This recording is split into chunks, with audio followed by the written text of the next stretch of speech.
aw bisimila sariya bulon kɔnɔ Serifula Jabaraso ka inafɔ an ye a lakali aw ɲɛna cogo min na ani ministre sigira monsieur Hussein Amion Guindo, le ministre de l'environnement, de l'assainissement et du développement durable, ka se ka na mansala min ye ministre so jɔyɔrɔ ye jamana ale sigida ni a laminiw jɛya yiriwa sima o sabatili la an ka jamana kɔnɔ. An da sera kungoko ma ni fɛn caman ma dɔgɔkun tɛmɛnen mais ni ala sɔnna bi an bɛna boli min ka kosɛbɛ o ye min bɛ wele ko désertification ni o kɔni ye cɛnjɛ nali ye an ka jamana kɔnɔ baw gereni ni ala sɔnna bi an bɛna mansala o de kan kosɛbɛ. Monsieur le ministre i bisimila. N'a fɔ dɔgɔfira tɛmɛnen an y'a lakale cogo min na bi an bɛna se min ma kosɛbɛ o de ye an ka kungo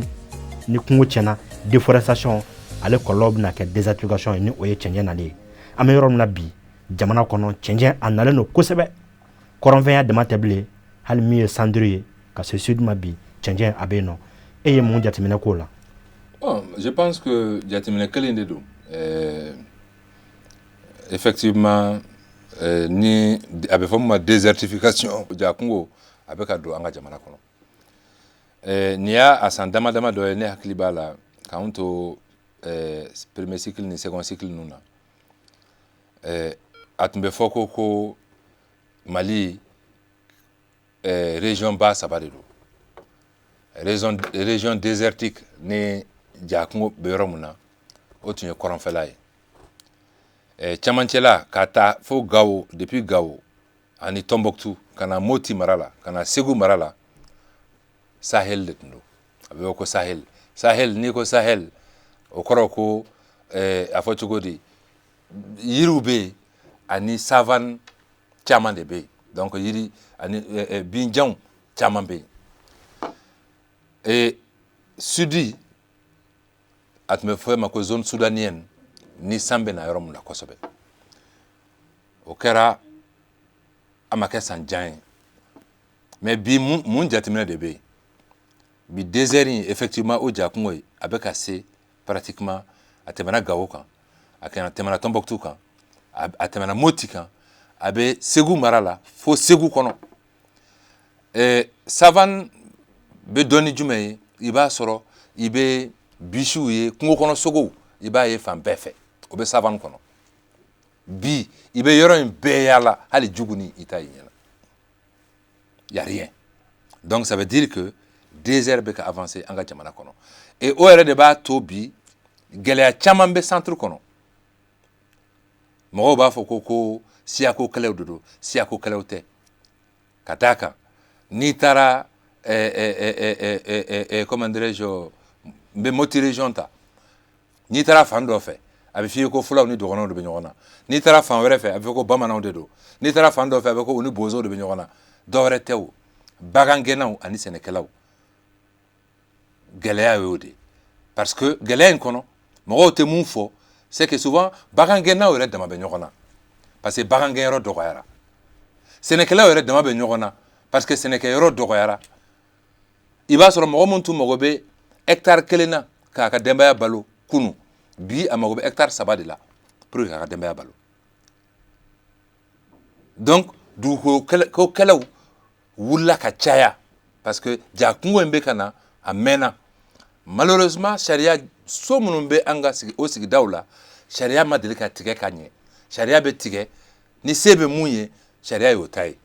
Bi i bɛ gagner sini k'a fɔ ko yɔrɔ y'i ta ye a bɛ bɔsi dɔ la k'a d'i ma ko yɔrɔ y'i ta ye. Sini dɔ bɛ na ni se ye mun ka ca n'e ta ye a bɛ bɔsi la a bɛ d'o ma. Sini kɛnɛ dɔ bɛ na ni se ye ka tɛmɛ o ta ye a bɛ bɔsi o la k'a di. Donc finalement olu mɛnni dugukolo ko la k'a ta bagan gɛn kan k'a ta bozow kunu u tun bɛ jɛgɛ sugu mun sɔrɔ jɛgɛ b'u bɔ ba in kɔnɔ ba in dɔgɔyara cɛncɛn gɛrɛl'a la jɛgɛ tɛ sɔrɔ a kɔnɔ ka ɲɛ. Donc i b'a sɔrɔ conflits de bɛ yen i b'a sɔrɔ sɛnɛkɛlaw bagangɛnnaw mɔnnikɛlaw o gɛlɛya de b'an kan. Donc bi caman bɛ yen minnu bɛ ka jigin ka na sud kɔnɔ hali sud kɔnɔna bi a kungo bɛ ka dɔgɔya. Kunu Sikaso n'i bɛ taa Sikaso a bɛ fɔ ko kɛnɛdugu Sikaso ye kɛnɛdugu de ye i tun bɛ sɛnɛfɛn sugu bɛɛ ye k'a caya. Bi hali Sikaso mara kɔnɔ i b'a sɔrɔ sumaya tɛ yen bilen. fɔlɔ Sikaso ne taara Sikaso 87 Sikaso 87 ne bɛ taa Sikaso tuma min na i b'a sɔrɔ février kalo la sanw bɛ na et puis samiya bɛ daminɛ depuis mai daminɛ ka taa ban fo octobre mais bi samiya tɔ tora kalo 3 ye pratiquement Sikaso mara kɔnɔ Mopti mara ni centre kɔnɔna na samiya tun ye kalo 3 de Sikaso mara tun ye kalo 4 kalo 5 de yen samiya a tɛ tɛmɛ kalo 2 kan bilen donc ça veut dire que ja kungo bɛ ka na et que menace de do fɛɛrɛw de kan ka wuli cogo bɛɛ la pour que ka an ma fɛn minnu dan parce que n ko environnement kɔrɔ ye an ma fɛn mun dan an ye fɛn mun dan ɲɛnɛmaya bɛ taa la minnu ye ɲɛnɛmaya ni adamadenya taa la ye an ma minnu dan n'o ye kungo kɔnɔnaw ye n'o ye jiw ye n'o ye fiɲɛw ye an ka fɛɛrɛ kɛ an bɛ se k'o bonya cogo min na pour que k'o lakana pour que ɲɛnɛmaya bɛ se ka sɔrɔ o kɔnɔ cogo min na donc c'est une réalité kɔnɔdimi tɛ ɲɛdimi de don bi désert in bɛ ka se fo an ka Sahel occidental kɔnɔ yɔrɔ min a bɛ wele ko Sahel occidental n'o ye Mauritanie frontière ye k'a daminɛ depuis Ɲono mara la ka na Nampala ninnu na ka taa Nara yan fan fɛ ka taa fo Ɲoro fo Kayi yan fan fɛ n'i y'a jateminɛ bi sɛnɛ ka gɛlɛn a yɔrɔw la donc o de bɛ yen o menace de bɛ yen donc n y'a fɔ cogo min na kɔnɔdimi tɛ ɲɛdimi de don. Monsieur le ministre ni a kɛra cogo cogo an jigi bɛ aw kan n'an ye gouvernement interpellé yɔrɔ min na ministère de l'environnement ni a ka kan ministre so ka don ba la anw yɛrɛ ka faamuya la bi o fɔlɔ kan ka kɛ ministère de l'environnement parce que e da sera fɛn o fɛn ma ni nin ntɛɲɛna an bɛ se k'a fɔ Mali tɛ yen o kɔrɔ Mali tɛ yen bien sûr ni ye nin tɛ yen Mali tɛ yen parce que e da sera kungo ma n'i ye sɛnɛ nin bɔ a la an ka jamana tɛ se ka kɛ i n'a fɔ jamana i n'a fɔ Mauritanie jamana ni kɔgɔji b'u fɛ yen jɛgɛmɔni bɛ kɛ commerce ka nɔgɔ tɛ anw fɛ yen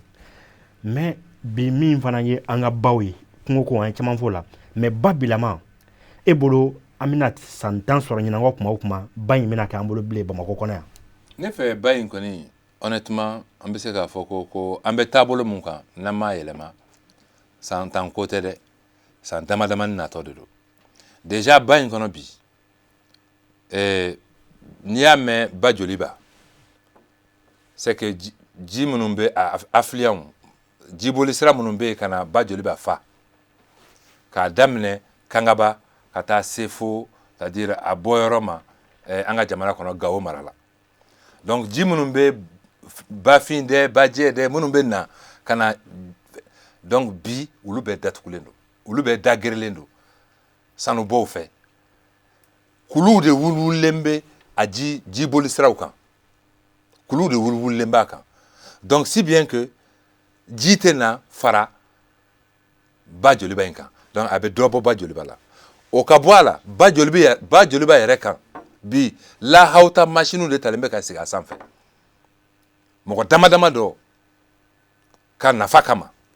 i b'a sɔrɔ mɔgɔ miliyɔn 10 dayirimɛ ni ka sini de bɛ ka tiɲɛ ka da kan n y'a fɔ aw ɲɛna mɔgɔ hakɛ minnu bɛ ba in kan Bamako ba kan Bamako robinet ji bɛɛ bɛ bɔ baji in de la Kulikoro robinet ji bɛɛ bɛ bɔ o de la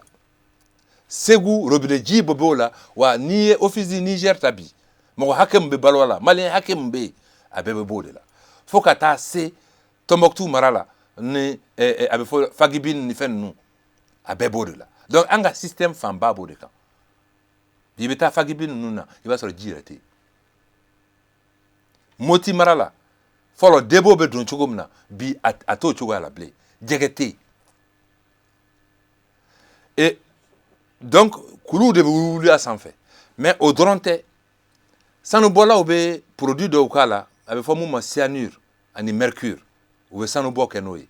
o produit ninnu filɛ nin ye n'i y'a don ji la bana caman bɛ yen bi bana sidɔnbali caman bɛ yen bi mɔgɔ caman bɛ yen bi Bamakɔ a tɛ sɔn ka robinet ji min o n'i y'a mɛn ji feereta ninnu bi mɔgɔ minnu bɛ ji feere olu bɛ wari mun sɔrɔ ne ma d'a la ni mɔgɔ wɛrɛ b'a sɔrɔ nin y'a san 10 ye san 20 ye mɔgɔ si tɛ se ka miiri ko k'a fɔ ko miliyari bɛ sɔrɔ ji feere de la mini ji feere de la wa don nataw bɛ caya n'o ye wa mɔgɔ caman bɛ bi minnu bɛ ko dɔn u bɛ siran ka Bamakɔ robinet ji min parce que tout simplement ji in kɔnɔ fɛn sugu bɛɛ b'a kɔnɔ traitement bɛ k'a la traitement bɛ se ka fɛn dɔw tiɲɛ kɛ donc o walew de bɛ an ka ba kan ba joliba in kan n'o b'a kɔnɔ jɛgɛ bɛ dɔgɔya kɔnɔ donc tiɲɛni sugu bɛɛ de bɛ ka da ba in kan mɔgɔ kelen ka ko tɛ mɔgɔ kana miiri k'a fɔ gouvernement ka ko de don gouvernement bɛ se ka seko kɛ mais ni jamana kɔnɔdenw m'a faamu k'a fɔ a ɲangata bɔ u yɛrɛ de kan k'a fɔ ko mɔgɔ dama dama dɔw ka balo kama mɔgɔ million de mago bɛ ka sa je pense que tɔɲɔ de don bɛɛ de kan ka wuli ka jɔ bɛɛ k'a faamu gɛlɛya mun b'a kɔnɔ a bɛ ka tiɲɛni mun don ba in non seulement ba in bɛ ka dɔgɔya bɛɛ ɲɛ b'a la o n y'o de fɔ kɔnɔdimi tɛ ɲɛdimi de don ba in san o san dɔ de bɛ ka bɔ a la samiya banna dɔrɔn i bɛ ba jiginnen i ɲɛ b'a la bin jugu sugu bɛɛ bɛ ka falen ba camancɛ la bin jugu sugu bɛɛ o bin ninnu dɔ wɛrɛ t'a falen o produit minnu bɛ k'a la fɛn kɔnɔ o produit ninnu olu de bɛ kɛ sababu ye ka bin jugu ninnu wuli ba kɔnɔna na a bɛ fɔ minnu ma jacinthe kɔsa in na gouvernement ye arrêté interministériel dɔ ta an ministre 4 de jɛnna ka ta ministre de l'environnement ministre des mines ministre de l'administration territoriale ani ministre de la sécurité pour que ka se ka o kow bali mais hali bi mɔgɔw b'a kan monsieur le ministre ni jɛmukan kelen an bɛ a kɛ spécialement émission environnement an ka radio so la n'o ye la voix du citoyen o la maaw bɛ an wele ka bɔ yɔrɔ caman na ko an bɛ yɔrɔ min na bi dɔ ye n wele araba tɛmɛnen ko n'a ma da la an ka na ba dugu joliba dɔrɔn an bɛna ye k'a fɔ hali sini darakikɛ machine de sigilen don ba kan ka ma sɔrɔ u tun y'a mɛn ko arrêté interministériel tara ko walasa ka baara in bali mais e bolo bi gouvernement est-ce que aw sɛbɛ ye ba in a sauver n bɛ se ka fɛn kelen mun f'i ye ni gouvernement ka baara ye o ye a bɛ fɔ mun ma intérêt général ni gouvernement a tɛ intérêt général ko la ça veut dire que o tɛ gouvernement bɛɛ bɛ ka hami ye intérêt général de et n'i y'a ye arrêté taara c'est que ça veut dire que quelque part mɔgɔw y'a gɛlɛya ye gouvernement y'a faamu k'a fɔ ko fɛn mun don il faut que danka kara la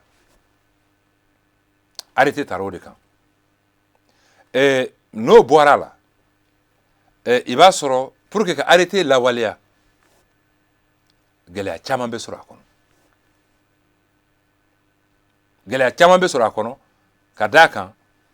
n t'a dogo i la président tun y'a fɔ ko hali armée ko ka armée bila ka taa ko hali ni armée de bɛ bila ka taa pour que ka taa ko bali a ka kɛ mais jamana mun kɔnɔ don o don gɛlɛya kura bɛ yen ɲinan bɛ kɛ gɛlɛya dɔw kɔ bi n'i y'a jateminɛ jamana ka priorité kɛra sécurité ko ye si bien que i b'a sɔrɔ ɲinan bɛ se ka kɛ dɔw kɔ mais jateminɛ don o don an b'a kuma na an bɛ ka population sensibiliser an ye daragi caman démonter k'a machine bɔ mais an b'a kalama k'a fɔ ko mɔgɔw bɛ Bamakɔ yan mɔgɔ ma sigi ni mɔgɔ minnu ye olu de ka mɔgɔ sigilenw bɛ yen an bɛ jateminɛ na ni Ala sɔnn'a ma an b'a kɛlɛ kɛ semaine nata normalement an ka jate kɔnɔ n kɛlen bɛ ka mission dɔ boloda Kayi mara kɔnɔ parce que o mun bɛ ba joliba kan o kelen de bɛ Sénégal fleuve kan ani Falémé kan an ye disposition ta ka ban semaine prochaine ne ni gouverneur bɛnnen don a kan an bɛna taa fɛn fɛn b'a kan an bɛna moyen di gouverneur ma an ka département tɔgɔ la ka moyen di gouverneur ma pour que fɛn bɛ ji in sanfɛ k'a bɛɛ gɛn ka wuli dɔrɔn tɛ dɛ mais ka janto pour que u kana segin bilen parce que très souvent o de ye problème ye i bɛ gɛn ka wuli kɛ sini u bɛ segin a kan bon ni i b'a kɛ cogoya dɔ la a bɛ fɔ tuguni non bon faso ma baara di mɔgɔw ma mɔgɔw bɛ u dayirimɛ ɲini na yan faso nan'o tiɲɛ a donna tan a bɔra tan mais a tɛ taa a tɔgɔ jugu t'a kɔ mais ni ala sɔnn'a ma puisque a ɲangata mun don a bɛ maliyɛn bɛɛ de kan an tɛna sɔn k'a to mɔgɔ dama dama dɔ ka se ka kɛ sababu ye ka mɔgɔ fanba mago sa ni ala sɔnn'a ma n y'a fɔ cogo min na semaine natɔ normalement ni ala ye si d'an ma an bɛna programme kɛ pour que ka taa kayita lancer ni kayita bɔra ma an bɛ segin ka na effectivement ba joli b'a in kan ni mɔgɔ o mɔgɔ min b'a kan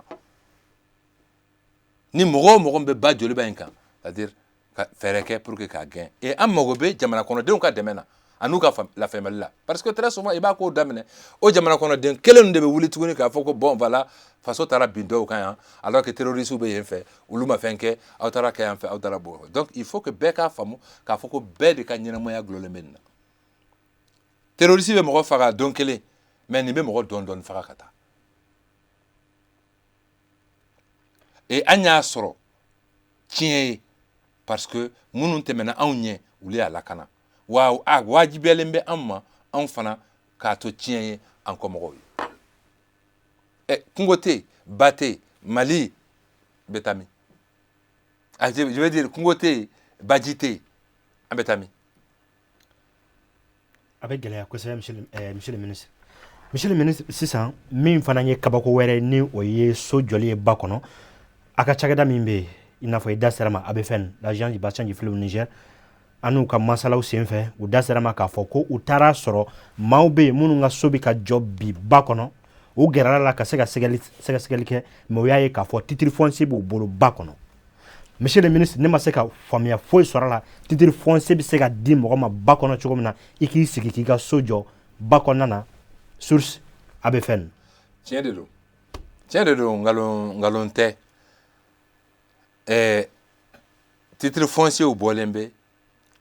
ba kɔnɔna na n'i y'a jateminɛ an ka hôtel ba dɔw bɛ yen u bɛ ba de kɔnɔ u bɛ ba kɔnɔ titre foncier kɔni tɛ tɛmɛ o kan olu ye fɛnw ye minnu man ka kɛ mais n'i y'a jateminɛ ABFN se jumɛn b'u ye olu tɛ titre foncier di yɔrɔ la o wa polisi t'u bolo k'a fɔ k'u bɛ se ka taa mɔgɔ bali ka sigi yen o u t'a ye k'a jateminɛ k'a jira k'a fɔ ko k'a man ɲi mun bɛ ka kɛ a bɛ ka kɛ sababu ye ka ba tiɲɛ sinon tiɲɛ don wa régime kelen ka ko tɛ k'a fɔ ko a daminɛna ni nin président ye ou bien a daminɛna ni président dɔn ye c'est-à-dire baara kɔrɔw de don baara jugu kɔrɔ caman de bɛ yen minnu faralen bɛ ɲɔgɔn kan bi kana bila nin situation in kɔnɔ n'o tɛ ba sariya bɛɛ kɔnɔ a sɛbɛnnen bɛ k'a fɔ ko kɔ in à 25 mètres mɔgɔ si man ka sigi yen 25 mètres a sariyaw bɛ yen de part et d'autre c'est-à-dire mɔgɔ man ka sigi yen a sariyaw bɛ yen mais a lajɛ a bɛ cogo min na donc c'est une réalité mɔgɔw bɛ ba yɛrɛ kɔnɔ n t'a fɔ n ko ba kɛra ye fɛnɛ dɛ u bɛ ba yɛrɛ kɔnɔ lasago i sago monsieur le ministre sagotigi ala ye mais nin wale ninnu kɔnɔ min ye ministère de l'environnement ye hakili la ABFN b'ale ka bolo ka y'a fɔ cogo min na donc aw yɛrɛ kɛlen don ka fɛɛrɛ minnu ta o de ye y'a fɔ k'a bɛna daminɛ Kayi ka segin ka na ni ala sɔnna an fana bɛ anw sigi k'aw lajɛ n'a fɔra cogo min na n'a kɛra ten an n'aw fana yira ɲɔgɔn na mais ni an ye sigida ta i ka kuma ta ka segin la waati bɛɛ i bɛ mɔgɔw renvoyer article 15 de la constitution du Mali min b'a fɔ ko ka sigida lakana wajibi don État ma mais devoir don citoyen bɛɛ ma c'est un devoir i tɛ se ka kɛ jamana citoyen i tɛ se ka kɛ patriote ye jamana kɔnɔ ni i yɛrɛ ma i ka comportement kɔnɔ ni ma ni m'o kɛ i ta wale ye donc c'est comme mɔgɔ tɛ se ka sigi ba kɔnɔ k'a fɔ k'a bɛ leçon de morale di mɔgɔ wɛrɛ ma mɔgɔ tɛ se ka kɛ ko i ka so d'a ma furan k'a fɔ k'e bɛ bɔ k'a fɔ ko voilà ko nin tigi tɛ jamana fɛ non il faut que d'abord i k'a da i yɛrɛ kan fɔlɔ wajibi don e ma wajibi don État ma o de ye article 15 ye constitution ye monsieur le ministre ni an y'a jateminɛ i bɛna sɔrɔ an ka jamana ye sariya caman diɲɛ bɛnkan caman ratifié les conventions, notamment la convention sur la diversité biologique, la convention cadre des Nations Unies sur le changement climatique, la convention sur les déchets, ni bɛɛ lajɛlen ye convention ye minnu ratifiera. Mais ni an nana déchet ko kan min ye ɲamanko ye, an bɛ yɔrɔ min na bi ɲaman bɛna k'an bɔ an ka so. Numubugu est-ce que bi Numubugu bɛna se ka Bamakɔ hali n'a ɲɛnabɔra ka kɛ dépôt de transit ye i n'a fɔ ED la i y'a fɔ cogo min na a bɛna se ka anw ka ɲamanko a bɛna se ka fɛɛrɛ sɔrɔ a la. Numubugu tɛna bɔli kɛ. D'abord Numubugu baara daminɛna nin y'a a san 8 ɲɔgɔn ye. Ɲɛ ma sɔrɔ a la fɔlɔ ka d'a kan parce que baara in daminɛna a ma ban. Baara in daminɛna yani 2012 coup d'état ka kɛ. Coup d'état kɛlen kɔfɛ baarakɛla yɛlɛmana. Baarakɛla mun yɛlɛmana o fana ma se ka laban. Donc finalement baara tora sulusala la ten. Numubugukaw yɛrɛ an bɛna ministère in kunna waati mun na tuma min na an b'a fɔ ko ni mɔgɔw ko Bamakɔ yan ko ɲaman cayara Lafiyabugu a cayara CFP la ɲamanton bɛ yan fɛ n'an k'an b'a cɛ ka taa n'a ye Numubugukaw fana b'a fɔ ko k'a tɛ don olu fɛ yen parce que tout simplement effectivement u jo de don ka d'a kan samiya tuma ɲaman tɔɔrɔ ka bon or disposition minnu tun talen don n'u jɛnna n'a ye ni baara tun banna i b'a sɔrɔ ɲaman tɔɔrɔ bɛ dɔgɔya u kan mais ni baara ma ban ɲaman kasa dimɔgɔw fɛn caman caman b'u kan donc hali ni Numubugu banna a tɛna se ka a bɛɛ kɛ parce que mɔgɔ tɛ jamana jɔ tile kelen kama mɔgɔ tɛ jamana jɔ san 10 kama mɔgɔ bɛ jamana jɔ badabada de kama Bamakɔ bɛ ka taa bolo mun kan bi bɛɛ ɲɛ b'a la don o don quartier kuraw de bɛ ka bɔ don o don mɔgɔ kuraw de bɛ na Bamakɔ bi jama mun bɛ Bamakɔ a bɛ ɲini ka taa 4 millions na peut-être que dans 10 ans Bamakɔ jama bɛ taa 8 millions na donc cogo si la an tɛ k'an sigi k'a fɔ ko Numubugu ni Numubugu k'a fɔ ɲinan k'a fɔ san wɛrɛ kɔta a tɛ ka ɲɛ o de kama an bɛ ka jateminɛ kɛ k'a lajɛ Numubugu in ka ban fɔlɔ an ni premier ministre b'o baara la pour que ka se k'a baara in laban n'a baara in labanna entre temps k'a lajɛ parce que i b'a sɔrɔ n'i ko ko Lafiyabugu kama k'a ka ɲaman cɛ ka bɔ Lafiyabugu ka taa Numubugu a bɛ gɛlɛya ma a b'a bɔn sira la donc k'a lajɛ cogo min na côté dɔ in fana na an bɛ se ka a yɔrɔ ɲɔgɔn sugu dɔ jɔ cogo min na pour que au moins ɲaman transport ka dɔgɔya mais Bamakɔ ɲamanko tɛ Numubugu ko dɔrɔn ye tiɲɛ don décharge finale ko b'a la mais n'i y'a jateminɛ dugu kɔnɔ dépôt de transit tɛ yen k'a fɔ ko yɔrɔ minnu labɛnnen don k'a fɔ ko ɲaman quartier kɔnɔ ou bien commune kɔnɔ k'a fɔ ɲaman bɔnyɔrɔ de ye nin ye a yɔrɔ labɛnnen don a tɔɔrɔ tɛ se mɔgɔ ma o yɔrɔ tɛ yen fɛn minnu bɛ yen c'est des dépôts anarchiques ani dépôts sauvages mɔgɔw y'a sɔrɔ yɔrɔ min na u y'a bɔn yen ou des trucs comme ça hali sisan nin y'a kalo 3 ye an y'a essayer ka an y'o jateminɛ kɛ k'a fɔ ko bon il faut que an ka dépôt de transit dɔw jɔ Bamakɔ kɔnɔ yan an ye 5 projet lancé an dɛmɛbaga dɔw ye moyens bila an bolo kan pour que an ka 5 lancé mais an taara yɔrɔ minnu tun yirala yɔrɔ minnu tun ma minɛnen don k'a fɔ ko o bɛna kɛ décharge dépôt de transit ye an taara sɔrɔ a yɔrɔ caman jɔlen don mɔgɔw kɛlen bɛ ka taa sigi a yɔrɔw kan donc pratiquement yɔrɔ ka dɔgɔ Bamakɔ bi k'a fɔ k'i bɛ se ka espace yɛrɛ sɔrɔ yɔrɔ mun na k'a fɔ ko i b'a labɛn pour que k'a fɔ ko yan de ɲaman bɔyɔrɔ ye dépôt de transit tɛ Bamakɔ an bɛ ka fɛɛrɛ kɛ pour que k'a lajɛ hali n'an bɛ yɔrɔ dɔw déclasser pour que baaraw ka se ka kɛ parce que duguba tɛ ka taa o kɔ n'o bɔra la an ka GIE mais n'i y'a jateminɛ Bamakɔ GIE à 80% u bɛ informel de kɔnɔ ça veut dire que c'est-à-dire u tɔgɔ yɛrɛ sɛbɛnnen tɛ donc mɔgɔ minnu ni mun sera ka wotoro 10 wotoro 20 sɔrɔ i bɛ papier dɔ ta i bɛ taa du 20 ka contrat kɛ n'u ye kalo o kalo i bɛ t'u ka ɲaman cɛ kalo mana sa u bɛ 200 d'i ma u bɛ 300 d'i ma donc i b'o fara ɲɔgɔn kan mais i b'a cɛ k'a don wotoro mun kɔnɔ wotoro i b'a sɔrɔ i b'a bugɔ i bɛ fali de b'a kan i bɛ bɔ carré kɔnɔ dɔrɔn i bɛ wotoro bugɔ wotoro bɛ to dɔn na fali bɛ to dɔn na ɲaman bɛ bɔn i bɛ kilomètre 1 kɛ yɔrɔ min na o b'a sɔrɔ ɲaman bɔnna ka ban donc les problèmes sont déplacés les problèmes ne sont problèmes tɛ ɲɛnabɔ dɛ problèmes bɛ déplacer ou bien a bɛ cɛ yen ka taa bila fossé dingɛ dɔ kɔnɔ donc il faut que GIE ka se ka organiser base la o de kama an bɛ ka jateminɛ kɛ k'a lajɛ cogo min na o bɛ se ka coopérative créer cogo min na pour que gouvernement ka se ka tracteur d'u ma. D'accord. Monsieur le ministre, ni kɔrɔfɔw diyara n ye mais an ka waati kɔni tɛmɛna o la an b'a fɛ i ka se k'i ka hakilina laban di en termes de perspective. Hakilina laban min bɛ n bolo d'abord k'aw fo ka waleɲuman dɔn aw ye nin kɛnɛ mun di yan pour que an ka se ka kuma jamana kɔnɔdenw fɛ ka d'a kan sigida lakana ko o tɛ mɔgɔ kelen ko ye o tɛ jamana État ko ye o ye jamana kɔnɔden bɛɛ de ta ye o ye fasoden ɲuman bɛɛ de ta ye mɔgɔ tɛ se ka kɛ fasoden ɲuman ye cogo si la n'i ma i bolo don i ka sigida lakana na k'a daminɛ i ka du kɔnɔna na k'a daminɛ i ka duda la ka sɔrɔ ka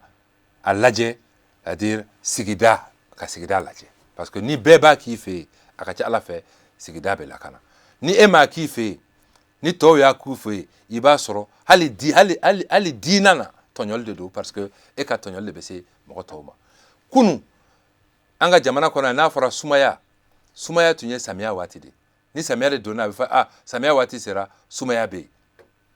mais bi sumaya a bɛ fɔ mun ma sumaya n'o ye palu ye a bɛ san munmɛ de kɔnɔ